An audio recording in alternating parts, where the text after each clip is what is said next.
The wrong way to use healing magic के episode 10 की शुरुआत में हम लोग देखते हैं कि सभी लोग सो रहे होते हैं, लेकिन वहीं पर अब उसातो की आंख खुल जाती है और अब वो खड़ा होकर अपने कैंप से बाहर आता है और कहते हैं कि फाइनली बैटल का दिन आ ही गया। तभी यहाँ पर सुजुने आ जाती है जो कि उसे देखकर कहती है कि तुम्हारी यूनिफॉर्म बिल्कुल रोज की तरह मैच कर रही है। उसे वहाँ पर देखकर उसातो हैरान होता है और कहते हैं कि तुम इतना जल्दी क्या कर रही हो, जिस पर वो कहती है कि मैं तो बस मॉर्निंग वॉक करने आई हूँ। और वैसे क्या तुमने मेरा ये आर्मर देखा, काफी कमाल का है ना। पता है ये काफी ज्यादा अमेजिंग है क्योंकि ये आर्मर डिजाइन किया गया है मेरे थंड मैजिक को सपोर्ट करने के लिए और इसको पहनने के बाद मैं अच्छे से मूवमेंट भी कर सकती हूँ, है ना कमाल का ये आर्मर। उसे देखकर उसातो कहते हैं कि तुम तो काफी ज्यादा एक्साइटेड लग रही हो। तो सुजुने कहती है कि तुम्हें ये नहीं कहना चाहिए, तुम्हें ये कहना चाहिए कि मैं क्यूट लग रही हूँ। सुजुने भी इसी तरीके से उसातो से जबरदस्ती बुलवा रही होती है कि वो क्यूट है, पर अब उसातो उससे घबरा कर पीछे हट जाता है और कहते हैं काजुकी मुझे बचा लो। और अब काजुकी वहाँ पर सही में आ जाता है, जिसे देखकर उसातो शौक होता है। काजुकी आकर सुजुने को पकड़ लेता है तो सुजुने उसे कहती है कि रास्ते के बीच में मत आओ, जिस पर वो उसे कहता है कि सिग्नल हमें बुला रहे हैं, हमें चलना होगा। तो अब सुजुने को भी उसकी बात माननी पड़ती है और अब वो काजुकी के साथ चली जाती है। वहीं पर अब उसातो काजुकी का शुक्र करता है उसको बचाने के लिए। अगले सीन में हम लोग सिग्नल्स को देखते हैं जो कि काजुकी और सुजुने को बताता है कि डीमन लॉर्ड की आर्मी आधे घंटे में यहाँ पर पहुंचने वाली है। जैसे वो हम लोग को दिखेंगे हम लोग उनके ऊपर मैजिक से हमला कर देंगे। तुम लोग भी दुश्मनों के सोल्जर के साथ लड़ाई करोगे,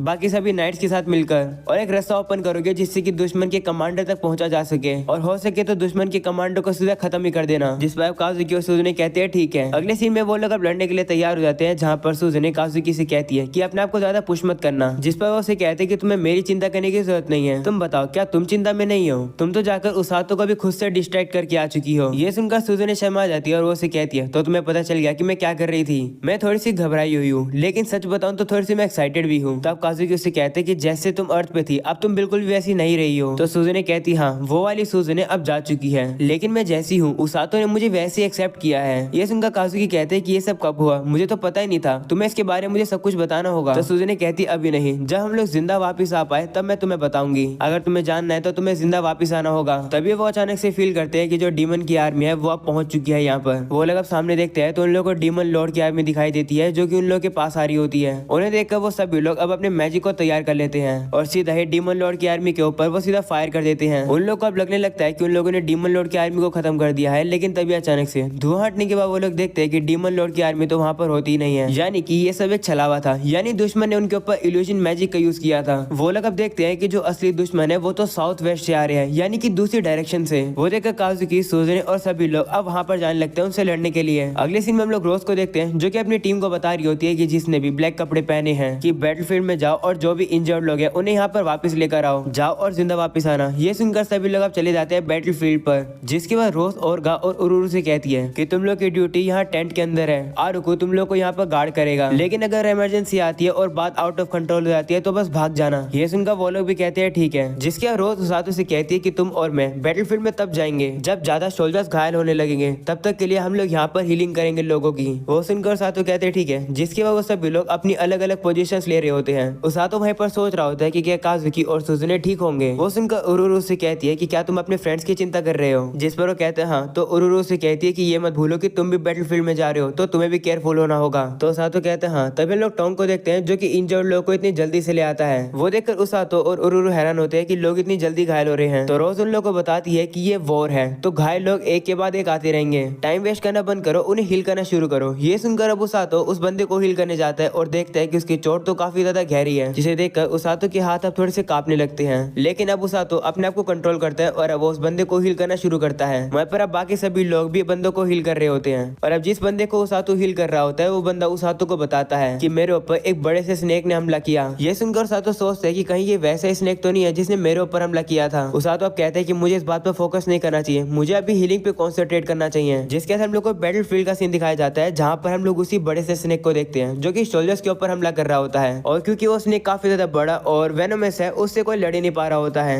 ये सब कुछ वो ब्लैक नाइट देख रहा होता है और कह रहा होता है कि इंसान तो काफी कमजोर होते हैं, क्या मेरे यहाँ पर आने की कोई जरूरत भी थी। तभी अचानक से एक सोल्जर आकर अपनी तलवार को उस ब्लैक नाइट के अंदर डाल देता है, लेकिन अब वो देखता है कि जितना भी डैमेज उसने उस ब्लैक नाइट को दिया था वो सारा डैमेज उससे ही हो जाता है और वो खुद घायल होकर नीचे गिर जाता है। वहीं पर उस ब्लैक नाइट की चोट तो ठीक भी हो जाती है। वो नाइट अब उसे पूछते है कि तुम कौन हो, जिस पर ब्लैक नाइट कहता है किसे पता, इंसान काफी कमजोर होते हैं, तुम्हें अब मरना होगा। वहीं पर वो ब्लैक नाइट कह रहा होता है कि मुझे कैसे भी करके सभी को इस ब्लैक नाइट की पावर्स के बारे में बताना होगा। वो ब्लैक नाइट अब उसके ऊपर हमला करने वाला होता है, लेकिन तभी वहाँ पर गार्ड आ जाता है जो कि कुछ बलून फेंककर ब्लैक नाइट का ध्यान भटका देता है और वो उस नाइट को जो कि घायल था वो उसे उठाकर काफी तेजी से ले जाता है और गायब हो जाता है। ये देखकर ब्लैक नाइट को याद आता है कि एमिला ने उसे किडनैपर्स के बारे में बताया था और अब ब्लैक नाइट समझ जाता है कि जिसको उसने अभी अभी देखा वो एक किडनैपर था। ये जानकर ब्लैक नाइट अब काफी ज्यादा एक्साइटेड हो जाता है और काफी हंसने लगता है और कहता है कि इंसान काफी इंटरेस्टिंग होते हैं, मैं होप करता हूँ कि वो इसी तरीके से मुझे एंटरटेन करें। तभी उसे सूजनी का लाइटनिंग मैजिक दिखती है। उसे देखकर ब्लैक नाइट अब उसी की तरफ जाता है, जिसके बाद गार्ड अब उस इंजर्ड बंदे को वापस से कैंप के अंदर ले आता है, जहाँ पर अब उसकी ट्रीटमेंट शुरू होती है। जिसके अंदर रोज को दिखाया जाता है, जो कि सातो से कहती है कि अब समय आ चुका है, क्या तुम रेडी हो बैटलफील्ड में जाने के लिए? जिस पर सातो कहता है हाँ बिल्कुल, आखिरकार मुझे आपका राइट हैंड मैन बनने की ट्रेनिंग जो दी गई है। यह सुनकर रोज कहती है ठीक है फिर, तब तो चिंता करने की कोई जरूरत ही नहीं है। वो अब ओरगा और ओरोरो से कहती है कि हम लोग जा रहे हैं, तुम लोग यहाँ पर संभाल लेना। जिस पर वो लोग भी कहते हैं ठीक है, जाओ जाकर लोगों को बचाओ और इंजर्ड मत होना। तब वो लोग भी जाने लगते हैं, जहाँ पर रोज आरुको से कहती है कि इन लोग को प्रोटेक्ट करना, तो वो भी कहते हैं ठीक है। जिसके बाद रोज अब उसातो बैटलफील्ड में चले जाते हैं। वो लोग बैटलफील्ड में जा रहे होते हैं, तभी रोज उसातो को बताती है कि एक घायल सोल्जर ने मुझे बताया कि एक दुश्मन है जिसने ब्लैक आर्मर पहन रखा है और उसका मैजिक खतरनाक है, तो केयरफुल रहना। ब्लैक आर्मर का नाम सुनकर उसातो को वही फ्यूचर वाला सीन याद आता है। वो याद करके उसातो थोड़ा सा घबरा जाता है और वहीं पर रुक जाता है। तभी रोज अब उसके पास आती है और कहती है कि मैं तुम्हें एक आखिरी एडवाइस दे रही हूँ, तुम लोग को नहीं मार सकते हो है ना? जिस पर उसातो कहते हैं हाँ, मेरा काम है लोगों को बचाना। ये सुनकर रोज उसे कहती है कि अगर ये बात तुम तब भी कह सकते हो जब तुम चिंता में हो, तो तुम एक असली पागल हो। ठीक है, मैं तुम्हें एक स्पेशल टेक्निक सिखाती हूँ, अच्छे से सुनना क्योंकि उसे मैं सिर्फ एक ही बार बताऊंगी। रोज अब उसातो को वो टेक्निक बता देती है जिसका यूज करके उसातो दुश्मन को खत्म कर सकता है। पर वो टेक्निक क्या है उसके बारे में हम लोग को नहीं बताया जाता है। पर उसे सुनकर उसातो कहते हैं कि ये एक अल्टीमेट मूव लग रहा है। उसातो अब रोज से कहते हैं कि क्या ये टेक्निक आपने मेरे लिए ढूंढी है? जिस पर वो कहती है बिल्कुल नहीं। तो अब उसातो उसका शुक्रिया करता है। रोज अब उसातो से कहती है कि तुम राइट जाओ और मैं लेफ्ट जाऊंगी। तो उसातो भी मान जाता है और अब वो लोग अलग अलग डायरेक्शन में चले जाते हैं। और अब जैसे जैसे उसातो सामने जाता है, वो देखता है वहाँ पर काफी सारे लोग लड़ रहे हैं और मर रहे हैं, जिसे देखकर वो कहता है तो ये होती है बैटलफील्ड। वो अब देखता है कि एक डीमन एक सोल्जर को घायल कर चुका है और अब वो उसे मारने वाला है, लेकिन तभी उसातो जल्दी से आता है और उस बंदे को बचा लेता है और साथ में उसे हील भी कर देता है। इसी तरीके से उसातो बाकी डीमन से बचता हुआ उस बंदे को वहाँ से सेफली ले जाता है। दूसरी तरफ हम लोग रोज को भी देखते हैं, जो कि डीमंस को हराते हुए बंदों को बचा रही होती है। उसातो अब उन सोल्जर्स को कोने में लाता है और अब वो उन्हें हील कर देता है और उनसे कहते हैं कि जब मैं तुम्हें उठाकर ला रहा था तब मैंने तुम्हें हील कर दिया था। थर्ड से रेस्ट करने के बाद भी तुम लोग अच्छा फील नहीं करते हो, तो तुम लोग रिट्रीट कर सकते हो। ऐसा बोलने के बाद अब उसातो वापस से बैटलफील्ड में चला जाता है। दूसरी तरफ हम लोग सूजने को देखते हैं, जो कि अपनी पावर्स को यूज करके डीमंस को मार रही होती है। ये देखकर सोल्जर्स उसका शुक्रिया करते हैं और कहते हैं कि हमने इस एरिया के ज्यादातर दुश्मनों को खत्म कर दिया है। तो सूजने कहती है ठीक है, जितने भी इंजर्ड लोग हैं उन्हें जल्दी से वापस पीछे भेजो, फिर हम लोग आगे बढ़ेंगे। ये सुनकर अब वो बंदा भी चला जाता है। जिसके बाद अब काजुकी सूजने से कहता है कि क्या तुम ठीक हो? जिस पर वो कहती है हाँ, डीमंस को हराना अभी रह रहा है, इसलिए अभी हम लोग नहीं रुक सकते हैं। तो काजुकी कहता है हाँ, लेकिन मैंने सुना है कि बैटलफील्ड में एक खतरनाक सा स्नेक मॉन्स्टर भी आ गया है। तो सूजने कहती है हाँ, लेकिन हम लोग वहाँ पर अभी नहीं जा सकते हैं, हमें तो बस रास्ता बनाना है जिससे कि हम लोग दुश्मन के कमांडर तक पहुँच सके। तो काजुकी कहते हैं हाँ, हम लोग को जल्दी से यहाँ का काम फिनिश करना होगा और वहाँ पर पहुँचना चाहिए। वो लोग अब जा रहे होते हैं, लेकिन तभी अचानक से ब्लैक नाइट अपने साथियों को वहाँ पर लेकर आ जाता है। उसे देखकर सभी लोग घबरा जाते हैं और कहते हैं कि आखिर ये कौन है? तो सूजने कहती पता नहीं, लेकिन ये नाइट तो बाकी डीमन से बिल्कुल अलग है। सूजने अब अपने सोल्जर्स को रुकने के लिए कहती है, पर वो मानते नहीं है और अब वो सीधे जाकर उस ब्लैक नाइट के ऊपर हमला कर देते हैं। ये देखकर काजुकी और सूजने हैरान हो जाते हैं कि इस नाइट ने बिल्कुल भी अटैक को रोकने की कोशिश क्यों नहीं करी,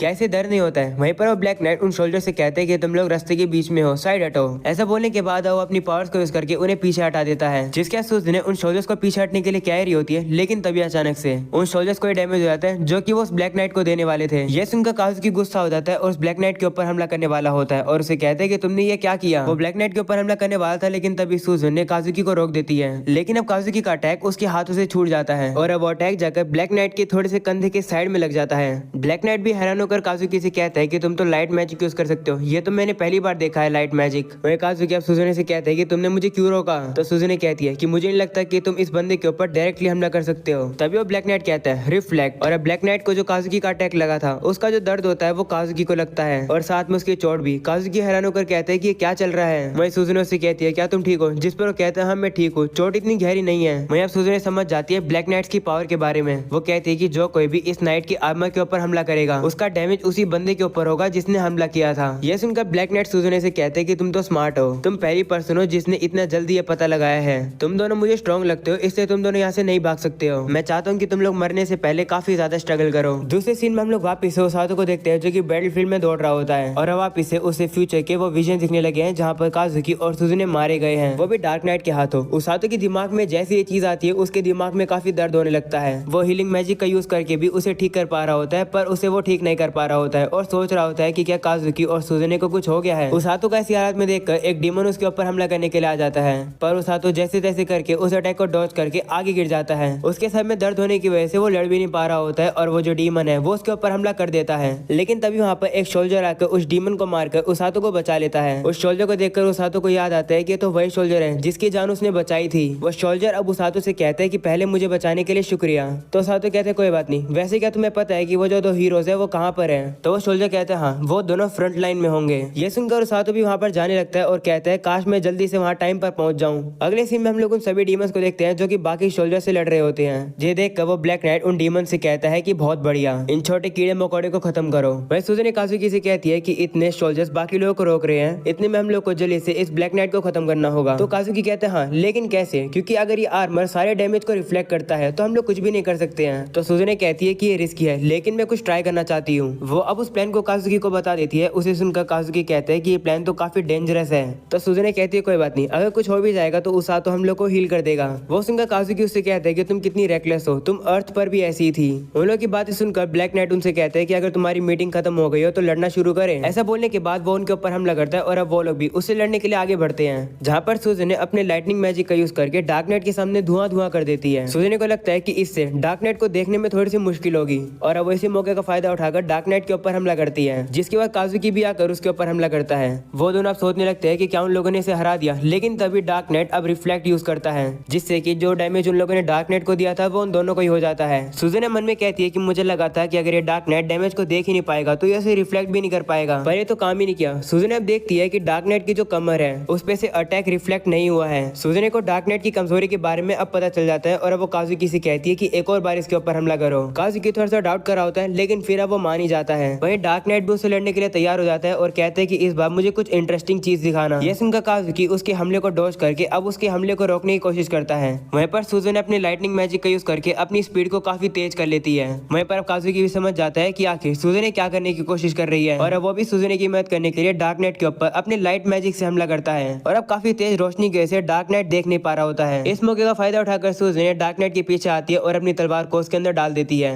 सुजुने अपनी तलवार को डार्क नाइट के गले से निकालती है, जिससे कि अब डार्क नाइट रिफ्लेक्ट भी नहीं बोल पा रहा होता है। वहीं पर सुजुने भी सोचने लगती है कि मेरा अटैक रिफ्लेक्ट नहीं हुआ, इसका मतलब मेरा शक सही था कि ये डार्क नाइट उन अटैक को रिफ्लेक्ट नहीं कर पाता है जिसे ये आते सेंस नहीं कर पाता है और मैंने इसके गले पर हमला करके इसकी बोलने की शक्ति को खत्म कर दिया है। तो काजुकी इसके ऊपर अब हमला करो, तुम्हारा हमला अब इसके ऊपर काम करेगा। ये सुनते काजुकी अब डार्क नाइट के ऊपर हमला करने के लिए आ जाता है। तभी डार्क नाइट कहता है कि मैं तो मजाक कर रहा था। ऐसा बोलने के बाद वो रिफ्लेक्ट बोलता है और अब जो भी डैमेज सुजुने ने डार्क नाइट को दिया था वो सारा डैमेज सुजुने को ही हो जाता है। सुजुने अब ये भी देखती है कि डार्क नाइट ने अपनी तलवार काजुकी के आर पार कर दी है। डार्क नाइट अब सुजुने से कहते हैं कि तुम्हें क्या लगा कि मैं उन अटैक को रिफ्लेक्ट नहीं कर सकता हूँ जिन्हें मैं इमीडिएटली सेंस नहीं कर सकता हूँ? तुम्हें यह लगा था ना कि अटैक करने के बाद तुम मुझे रिफ्लेक्ट बोलने से रोक सकती हो। ऐसा बोलने के बाद वो काजुकी को नीचे फेंक देता है और कहता है कि इससे फर्क नहीं पड़ता कि मैं अटैक को देखूं या फिर सेंस कर पाऊं। मेरा डैमेज रिफ्लेक्शन ऑटोमेटिक नहीं है बल्कि वो इच्छा से चलता है। मैंने जानबूझकर अपनी कमर वाली चोट को रिफ्लेक्ट नहीं करा था और वैसे भी इस स्पेल को कास्ट करने के लिए मुझे तेजी से रिफ्लेक्ट बोलने की जरूरत भी नहीं है। इसका मतलब इस दुनिया में कोई भी नहीं है जो कि मुझे घायल कर सकता है। ये सुनकर सुजुने काफी घबरा जाती है और अब वो काजुकी की तरफ देखती है जिसकी काफी ज्यादा बुरी हालत हो चुकी है। सुजुने की भी अब बुरी हालत हो जाती है और अब वो नीचे गिर जाती है और अब वो मन में उसातो से माफी मांगती है और इसी के साथ हो जाता है ये एपिसोड यहीं पर खत्म।